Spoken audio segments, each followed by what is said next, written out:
Hello दोस्तों, मैं अंजलि एक नया वीडियो लेकर आई हूँ। आज हम हैरी पॉटर लोर के सबसे फैसिनेटिंग एस्पेक्ट पर बात करने वाले हैं, जो शायद हैरी पॉटर को किसी भी दूसरी स्टोरी से अलग करने में सबसे ज्यादा इम्पोर्टेंट है, और वो है लॉर्ड वोल्डेमॉर्ट के हॉक्रोक्सेस। इमॉर्टेलिटी के लिए अपने सोल को स्प्लिट करना एक मास्टर प्लान लगता है, लेकिन वोल्डेमॉर्ट ने इसे जैसे एग्जीक्यूट किया वो उसकी साइकोलॉजी के बारे में बहुत कुछ बताता है। उसके चॉइसेस के पीछे उसका एक्सट्रीम एरोगेंस, ब्लड प्योरिटी का ऑब्सेशन और अपने पास से डीप कनेक्शन था। आज हम उन सारे 6 हॉक्रोक्स प्लस उस एक्सीडेंटल वाले हॉक्रोक्स को भी वर्स्ट गार्डेड से लेकर सबसे इम्पेनिट्रेबल तक रैंक करने वाले हैं, ये देखने के लिए कि वोल्डेमॉर्ट की स्ट्रेटेजी कितनी सॉलिड थी। तो सबसे पहले 7 नंबर पर है टॉम रिडल की डायरी। ऑब्जेक्टिवली देखा जाए तो फिजिकल प्रोटेक्शन के मामले में ये सबसे पुअरली सिक्योर्ड हॉक्रोक्स था। वोल्डेमॉर्ट ने अपनी सोल का एक टुकड़ा एक इंसान लूसियस मैल्फॉय के हाथ में दे दिया, जिसने उससे छुटकारा पाने के लिए और अपने कलीग जिसको पसंद नहीं करता था उससे बदला लेने के लिए दोहरे निशाने के चलते उसने एक बच्ची को दे दिया। यानी इसमें एक्चुअल डिफेंस से ज्यादा सिर्फ सीक्रेसी पर भरोसा किया गया था।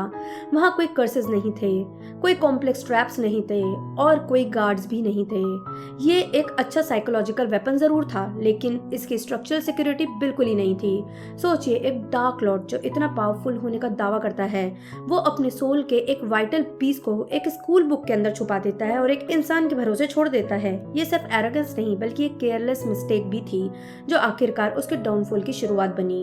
नंबर 6 पर है हैरी पॉटर दैट एक्सीडेंटल हॉक्रोक्स। यहाँ वोल्डेमॉर्ट को प्लानिंग के 0 पॉइंट्स मिलते हैं, क्योंकि उसने ये जानबूझकर हॉक्रोक्स नहीं बनाया था। असल में अपने सबसे बड़े एनिमी को ही अपने सोल का रिपोजिटरी बना देना सिक्योरिटी की सबसे बड़ी मिस्टेक है। जब उसने लिली पॉटर को मार दिया और हैरी पर अटैक किया और कर्स बैकफायर हुआ, तो अनजाने में उसने अपने एक टुकड़ा हैरी के अंदर ट्रांसफर कर दिया। इसमें सबसे नेगेटिव ये रहा कि इसने एक मेंटल लिंक क्रिएट कर दिया। हैरी पूरी सीरीज में उस लिंक का यूज करके वोल्डेमॉर्ट के थॉट्स, इमोशन और मूवमेंट को ट्रैक कर सकता था। ये एक ऐसी वीकनेस है जो खुद वोल्डेमॉर्ट को ही नहीं पता थी। वही उसकी पूरी इमॉर्टलिटी के क्वेस्ट की सबसे बड़ी लायबिलिटी बन गई। नंबर 5 पर है मोवोलोगॉन्ट की रिंग। वोल्डेमॉर्ट ने रिंग को अपनी मैटरनल फैमिली के खंडर में छिपा दिया था।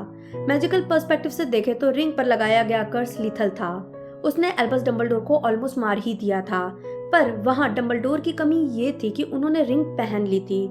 बल्कि हैरी पॉटर यूनिवर्स में हम जानते हैं कि अननोन चीजों को डायरेक्ट पकड़ना तक नहीं चाहिए, वो कर्स्ड हो सकती है, और यहाँ तो हम हॉक्रोक्स की बात कर रहे हैं। साथ ही इसमें लोकेशन भी एक बड़ी स्ट्रेटेजिक मिस्टेक थी। उसे एक ऐसी जगह पर छिपाना जो उसके पर्सनल हिस्ट्री से जुड़ी हुई थी, एक ऐसा साइकोलॉजिकल ट्रेल छोड़ता है जिसे डंबलडोर जैसे स्किल्ड इन्वेस्टिगेटर्स इजीली फॉलो कर सकते थे। उसका ईगो यहाँ फिर से बीच में आ गया था। 4th पर है हेल्गा हफलपफ का कप। बेलेट्रिस लेस्ट्रेंज के ग्रीनगॉट के वॉल्ट में रखा गया ये कप, जहाँ फिजिकल सिक्योरिटी टॉप टियर थी, एक high security goblin run bank और ड्रैगन का पहरा फुल प्रूफ लगता है। लेकिन यहाँ भी फ्लॉ है। फ्लॉ साइकोलॉजिकल है। किसी भी प्रोमिनेंट जगह पर एक प्राइसलेस डार्क आर्टिफैक्ट रखना एनिमीज को खुद सिग्नल दे सकता है कि वहाँ कुछ वैल्यूएबल छिपाया गया है। जब हैरी को इसका पता चला तो उन्होंने एक ऑडेशियस ग्रीनगॉट्स बैंक में ब्रेक इन प्लान किया और इसे निकाल भी लिया। नंबर 3 पर है रोवेना रेवेनक्लॉ का डायडम। हॉगवर्ट्स के रूम ऑफ रिक्वायरमेंट के अंदर छुपाया गया ये हॉक्रोक्स एक स्मार्ट चॉइस था। सदियों का कचरा और एवर चेंजिंग रूम को ढूंढना लगभग इम्पॉसिबल था, लेकिन वोल्डेमॉर्ट का सबसे बड़ा फ्लॉ यहाँ उसकी एरोगेंस थी।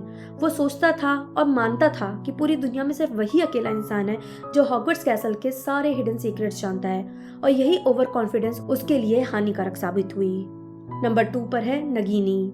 एक लिविंग क्रिएचर को हॉक्रोक्स बनाना एक बड़ा रिस्क माना जाता है, क्योंकि एनिमल मॉर्टल हैं और अनप्रेडिक्टेबल होते हैं। फिर भी वोल्डेमॉर्ट के लिए ये एक स्ट्रेटेजिक जीनियस मूव था।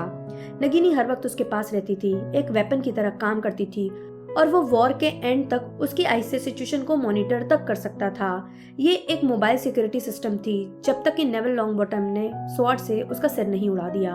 और आखिर में सबसे टॉप पर आता है सेलेज़र स्लेथिन का लॉकेट। ये वोल्डेमॉर्ट का सबसे थॉरो और टेरिफाइंग डिफेंस स्ट्रेटेजी था।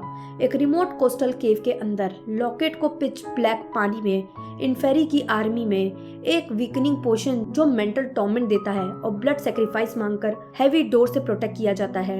इससे ज्यादा हाई सिक्योरिटी कोई चीज हो ही नहीं सकती। अगर रेगुलर ब्लैक और क्रीचर अपनी जान पर खेल कर वहाँ नहीं जाते तो ये लोकेशन लगभग फुल प्रूफ थी।